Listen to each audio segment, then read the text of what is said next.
ꯃꯉꯥꯜꯁꯨ ꯊꯥꯖꯒꯤ ꯃꯥꯏꯊꯣꯡꯗ ꯇꯥꯔꯤꯕ ꯃꯃꯤꯗꯣ ꯈꯪꯗꯨꯅ ꯍꯥꯏꯐꯦꯠ ꯃꯣꯃꯣꯅꯣꯛꯇꯨꯅ ꯍꯣꯏꯗ ꯑꯩꯈꯣꯏꯁꯨ ꯈꯪꯉꯤꯗ ꯑꯗꯣ ꯁꯤꯗꯩꯗꯤ ꯀꯩꯝ ꯏꯀꯥꯏꯅꯤꯡꯉꯥꯏ ꯂꯩꯇꯕ꯭ꯔꯥ ꯈꯜꯂꯤꯗ ꯀꯩ ꯍꯥꯏꯒꯦ ꯂꯣꯌꯥ ꯍꯥꯏꯗꯤ ꯅꯣꯏ ꯑꯩꯈꯣꯏ ꯍꯥꯟꯅꯗꯒꯤ ꯂꯣꯏꯅ ꯈꯪꯅꯔꯛꯄ ꯉꯥꯛꯇꯅꯤ ꯅꯠꯇ꯭ꯔꯅꯦ ꯂꯣꯌꯥ ꯏꯊꯛ ꯊꯛꯀꯠꯇꯨꯅ ꯑꯧ ꯃꯥꯅꯦ ꯁꯅꯥꯊꯣꯏꯁꯨ ꯂꯣꯌꯥꯒꯤ ꯃꯇꯧꯗꯨꯗ ꯅꯣꯛꯏ ꯊꯥꯖꯁꯨ ꯍꯥꯏꯐꯦꯠ ꯌꯦꯡꯈꯠꯂꯝꯃꯤ ꯑꯗꯨꯕꯨ ꯑꯃꯨꯛ ꯅꯣꯛꯐꯦꯠ ꯇꯧꯗꯨꯅ ꯂꯨꯞꯊꯈꯤꯔꯝꯃꯤ ꯁꯅꯥꯊꯣꯏ ꯊꯥꯖꯗ ꯑꯃꯨꯛ ꯂꯣꯌꯥꯗ ꯑꯃꯨꯛ ꯌꯦꯡꯗꯨꯅ ꯅꯣꯛꯐꯦꯠ ꯇꯧꯏ ꯁꯅꯥꯊꯣꯏꯅ ꯑꯁ ꯗꯥ ꯂꯣꯌꯥ ꯌꯥꯔꯕꯅꯦ ꯀꯩꯝ ꯈꯜꯂꯨꯅꯨꯕ ꯇꯧꯁꯤꯟꯅꯩꯅꯤ ꯂꯣꯌꯥ ꯍꯥꯏꯅꯤꯡꯉꯥꯏ ꯂꯩꯇꯅ ꯍꯔꯥꯎꯔꯝꯃꯤ ꯃꯉꯥꯜꯅ ꯊꯥꯖ ꯁꯅꯥꯅ ꯍꯥꯏꯔꯤꯁꯦ ꯆꯨꯝꯃꯕ꯭ꯔꯣ ꯅꯪ ꯌꯥꯔꯕꯕ ꯊꯥꯖ ꯈꯨꯝꯐꯝ ꯈꯪꯗꯦ ꯇꯞꯅ ꯂꯣꯌꯥꯅ ꯑꯁ ꯌꯥꯝ ꯍꯔꯥꯎꯋꯦ ꯉꯁꯤꯗꯤ ꯌꯥꯔꯦ ꯃꯈꯥꯗꯤ ꯅꯣꯏ ꯇꯧꯅꯖꯔꯣ ꯑꯣ ꯕꯣꯟꯗꯣ ꯆꯠꯂꯁꯤꯗꯅ ꯑꯗꯨꯝ ꯂꯩꯔꯒꯦ ꯍꯥꯏꯔꯤꯔꯣ ꯆꯠꯂꯁꯦ ꯗꯥ ꯃꯉꯥꯜ ꯑꯩ ꯊꯤꯟꯕꯤꯔꯝꯃꯣ ꯊꯥꯖꯅ ꯅꯪꯁꯨ ꯆꯠꯂꯒꯦ ꯍꯥꯏꯔꯤꯔꯣ ꯆꯠꯂꯒꯦ ꯁꯤꯒꯤ ꯃꯈꯥꯗꯤ ꯋꯥꯔꯤ ꯅꯨꯡꯉꯥꯏꯍꯧꯔꯣ ꯊꯥꯖ ꯅꯣꯛꯐꯦꯠ ꯇꯧꯔꯒ ꯂꯩꯍꯧꯏ ꯃꯉꯥꯜꯅ ꯑꯗꯨꯗꯤ ꯊꯥꯖ ꯑꯩꯈꯣꯏ ꯑꯃꯨꯛ ꯆꯠꯂꯨꯈꯤꯒꯦꯀꯣ ꯂꯣꯌꯥꯁꯨ ꯅꯣꯛꯐꯦꯠ ꯇꯧꯔꯝꯃꯒ ꯊꯣꯛꯈꯤ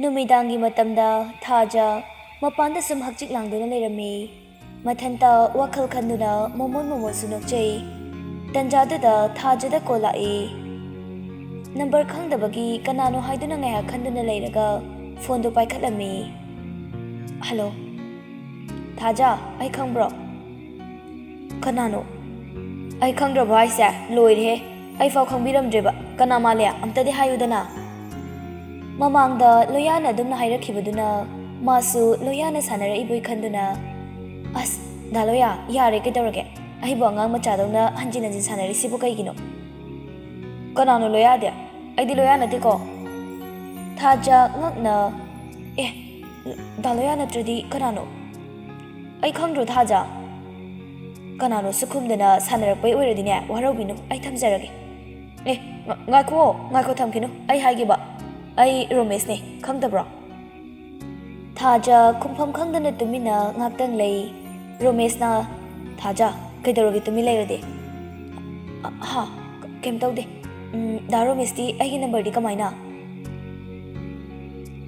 ꯅꯪꯒꯤ ꯅꯝꯕꯔ ꯂꯩꯕ ꯌꯥꯗ꯭ꯔꯣ ꯍꯥꯏꯁꯤꯕꯣ ꯃꯅꯤꯄꯨꯔ ꯌꯥꯝ ꯄꯤꯛꯏꯁꯤꯗꯤ ꯑꯗꯣ ꯅꯪꯕꯨ ꯅꯨꯡꯉꯥꯏꯔꯤꯕ ꯅꯠꯇ꯭ꯔꯣ ꯊꯥꯖ ꯃꯁꯥꯗꯣ ꯏꯈꯨꯝ ꯈꯨꯝꯅꯤꯡꯕ ꯏꯐꯥꯎ ꯐꯥꯎꯗꯅ ꯑꯧ ꯅꯨꯡꯉꯥꯏꯔꯤꯌꯦ ꯅꯪ ꯍꯧꯖꯤꯛꯇꯤ ꯃꯅꯤꯄꯨꯔꯗ ꯑꯗꯨꯝ ꯂꯩꯔꯦ ꯍꯥꯏ ꯑꯥꯗ ꯆꯪꯉꯔꯣꯏꯗ꯭ꯔꯣ ꯑꯗꯣ ꯅꯣꯡꯃ ꯎꯅꯁꯦ ꯌꯥꯕ ꯅꯠꯇ꯭ꯔꯣ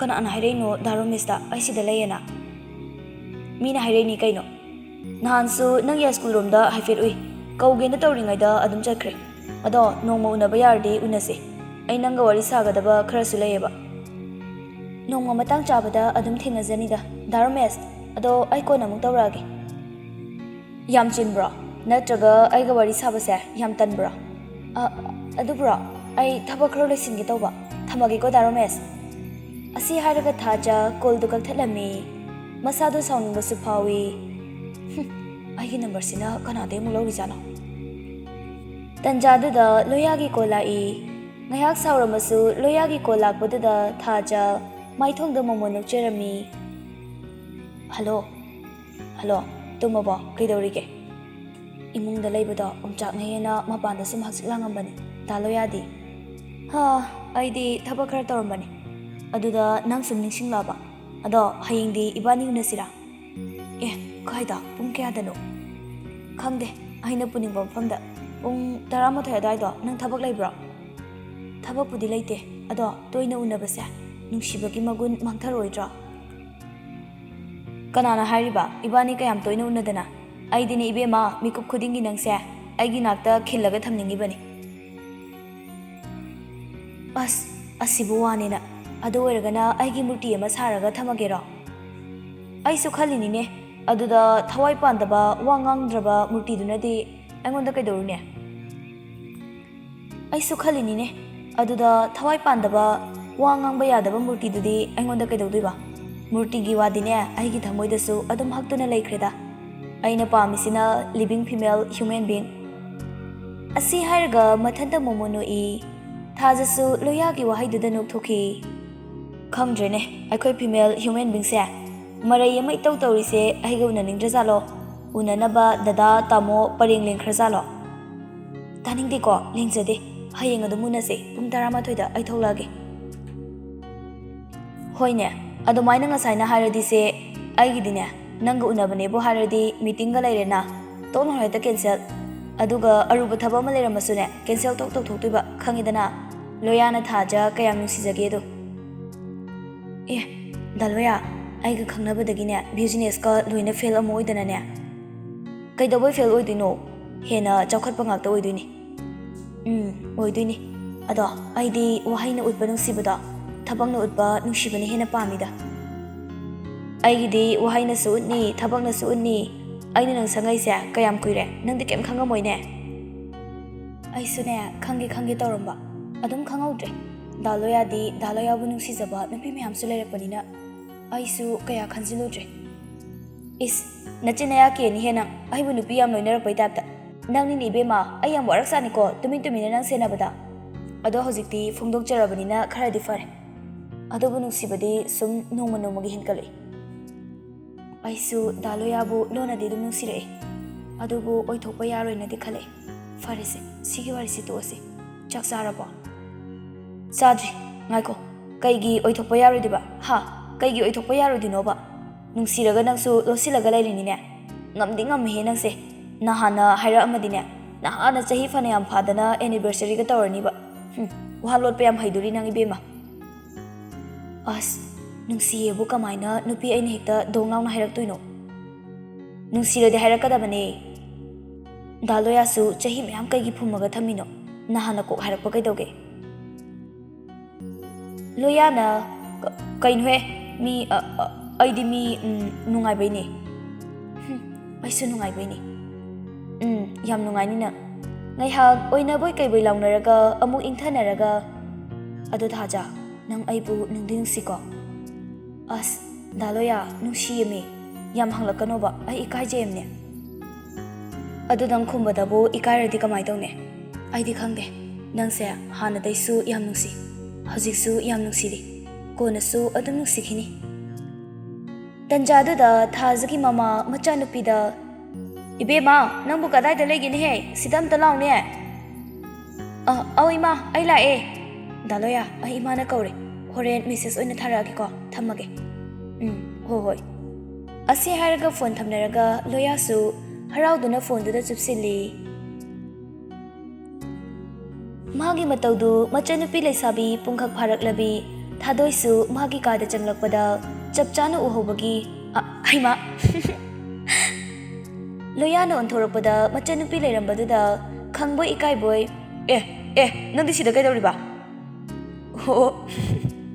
phone do hawbro tamo loya machanupi na uhore khanbagi ikaiduna ha kainu he mi sumaina chinda sum thamkhibani angang na ikada kedobu changai no chaksa sen haigi tawbani chak lamba malaba akhoi tamo se phone ga loina chage tawramidudi as angang chai jani ko ado kanano ba kailam daino ba tamo masak phajabra yenge base kin jani angang na chalo swada ai lage ado imada habiruge ko ai nachanu pa se mayum palagi hayana phurakani ko angang na ai pasarakano adudi yenge haiba kadaina haibane se yengo Asi haraga phone da yawba thajagi photo ama ulami aya masa khunung sise aina khalleba handang mara akhoi tamo se kaino mai tawena aya sidi ai ima de haluge angang nang jaisa jani ko phone do piramomne thadoi photo do puraga mama do unaba chenki loya sutanarami hey kaino ne noi ba angang macha dawna tu ima namano bi yengo ba loya na masi angang si yengone kadai no ni he thadoi na phone do mama do ulami masak se nusi drengo ba ima haima nusi ni he kadai dagi nusibo kadai dagi nupi no ibongo loya khumpham khangdraduna as ima mi chumna sum khangna bani ba ima tawsinai ni ba nusinari ni angang nang chai jani nang yaudi yawadana loya gi mama na hai angang da taina ganu khangbu khangnaradine nasana khara wakhal tawko nang angang natrabani ko kanagi machano kari yumnak no kari lamdagi no Ima hoida sengna khangalu. Hainaba chatlasu chanidana. Os ima, ai kona dum hairake ba. Machanupida monsilaga nangna tholingi se nang. Asi haini ingit tawrami. Hai, ngai khone nang ba. Nangi kona se ima khangde ko. Nasagi chahisu khara khangjaba phai ko nang. Aikhoi su ahal usilakabani. Imau kaido uningla abani ko. Hoi bai ma, ai su loina wakhal tai kai dawrage. Aina dum khangna tawrakani. Asamna numitu su haukhirami. Haina khibagi matung ina thajaga loyaga mathangi numita laikol amada unarami. Loyana mapamse yam ingna nungai ko. Phasu phajai. Loya thajada haifet amu yenglaga aseng baisu phajabrane. Aidi nangna heli haraga. Thaja chimbalda momondi nukcherami. Nature ki phajabaga aiga changdamnabadi daloyadi maithiroidra. Kaidobai maithidoiba. Mahausagi phajabada nangsu yawrini kaino. Phajaibu phajai haibani. Adudi daloyana ibu nungsirise. Aigi mapan thongi saktamda khakta oibasu yai ko. Thaja, nangise aibu thajadrira. Aina nangbu asukuina.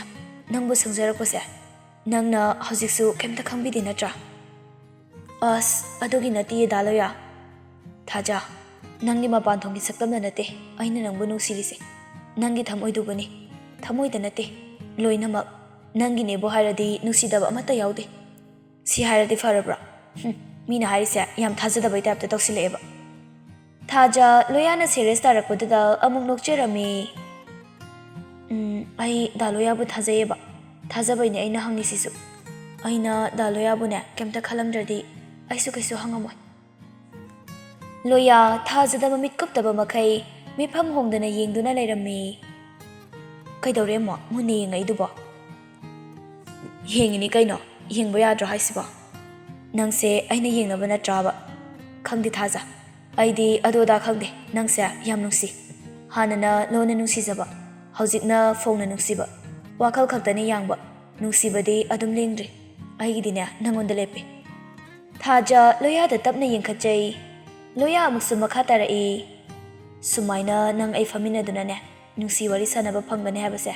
Aidi khaludi. Ngasina ahanba oina phangbani. Nungsidra ngasigi numise. Nahan kai unaba ngasi unaba yam khenai ko. Thajana khenai. Loya amuksu makha tarai. Nungsibasu sum hengalapogum tawe. Khangde yam nungsi nangse.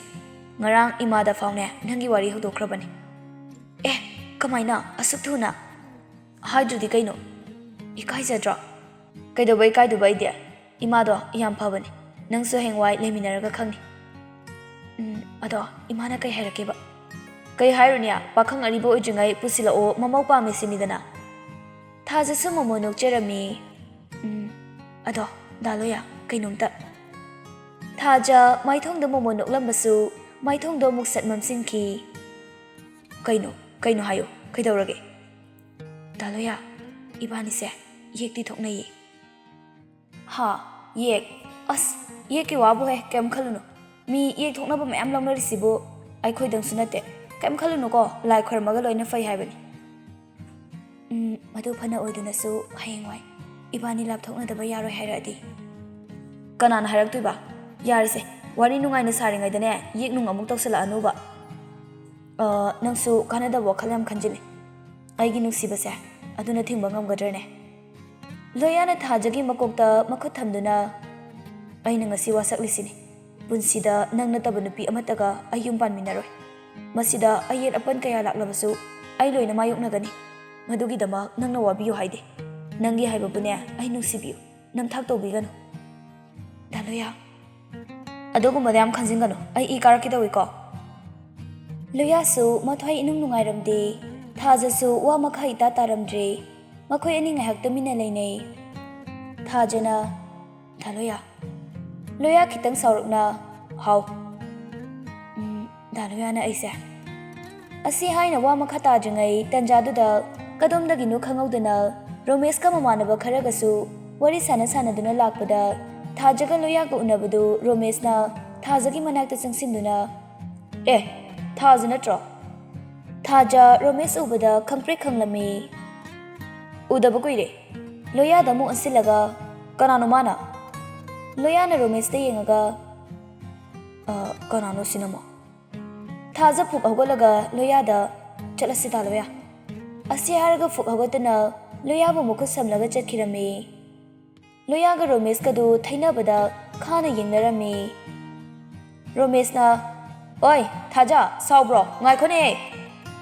Mamanaba amana itaw nangi Thajase oidau manjebo makut ka samnaraga chatkimni maga koina boiramni loya harido asi oramane duidi asi haina mathanda soli kayam koina nungsinage yeng taredana somda loya khara sauna hojigi nupa da khangnaba kyam kuirage thaina ne imanabi amana khangnau na pusalakhibane ba mathong maram khangmana teda aina hina dabaine pausum phaurak leibaduda number ko loina sinjarabane aduga nahana mo kaidi number lawri no khangni number anaubududa mu tawsileba thikadarni gi aina yam haina daba nupani namanabi di kana daloyana khangaroeba aiga toina punba sunateda aiga khangnaninge hayana ne husilakpani mana o aduga nangna maga pau phaunaru yini ha ai khoidau sum sawgalaktana ne ngasi thoe chensini ko as daloya ai ma haina deba pau phaunadaba kuire habane aidi habidi hainu kana katu karan taramadi nang khangni na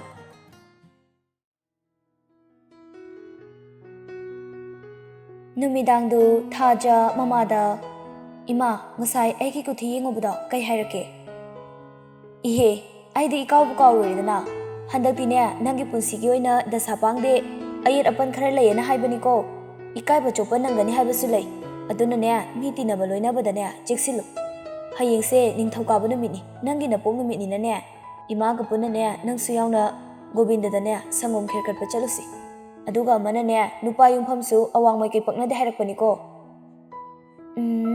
awang mai ke daloya hoigidi awang jingma salo de ima awang haise east west north south karam boidino asi haiduna makut masa thilaga adudi north adudi chingre kaino ne masibo kaino nang tawri do bo karano ba singdri do masibo nupa ka koira ba jala ne as mi ama yengambane ba iranga tawkhinu ko nangi nupa do imana thibi doini hekta pangnou da langna ba yade ko panji na ne yam kupna hairei ko chalo noi pabong sune halani chak to thido uro Thaja chakhum da changaktuna chak thagatlami adubuma wakhaldi inung nungai jaramde ungduna mong lairami aibu imada daloya ibani gi mari se hairasirane karigumba yekthoknai haiduna lapthokna na basila adi kamdauba ase haiduna wakhal khanduna ungduna lairami karigumba imana nupa ama sinjala agana kamdauba ai daloya nataba topa nupa amaga laiminabadi ai ngamo Thaja wakal mawan khanduna mathanta mangduna leirami ngaihak leiraga pressure cooker dusu kamsilakpadu da maha khangboi kaiboi pressure cooker gi asabu matok tu da toklangna pairui ima insang semduna leiriba mamana hai kaidawragin he tamna tawne nangbo pokani ne somdana amuk thadoiga mama ibemalga serial yengminari ibemalna noigi korea du yari henmalimni ai pung tagrani mi noibo Thadoina as tale ngaktang ngai khoba ima soba as nungai khideda larik lai su paraga lege dinati nongai mada numita bu phau serial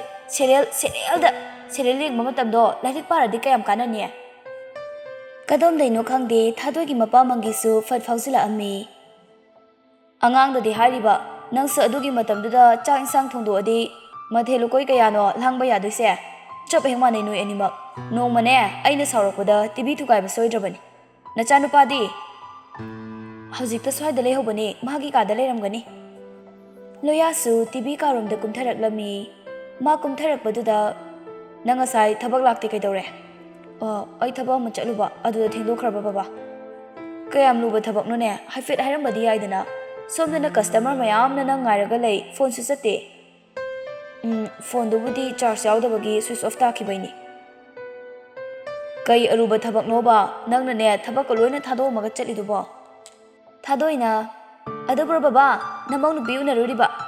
Loyana, masi angang siyong ne, kin chajani nang.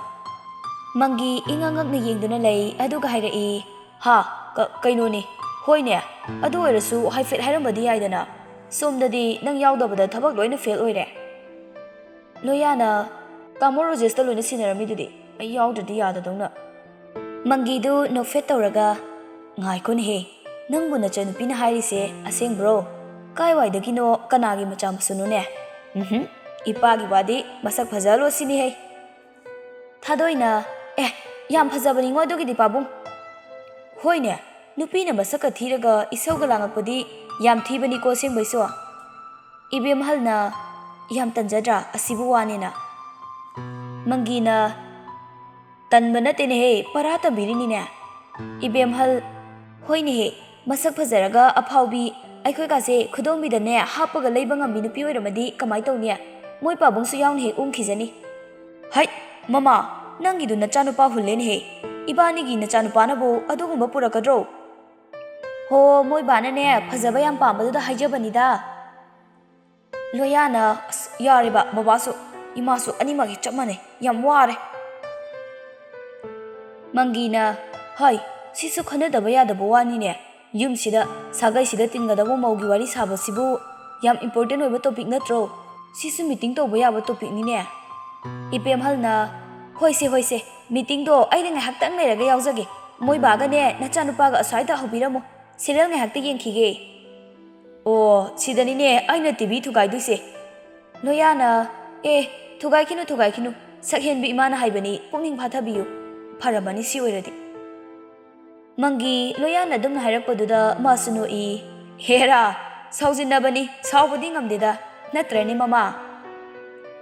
Loyana yare ko michanga chanhauro.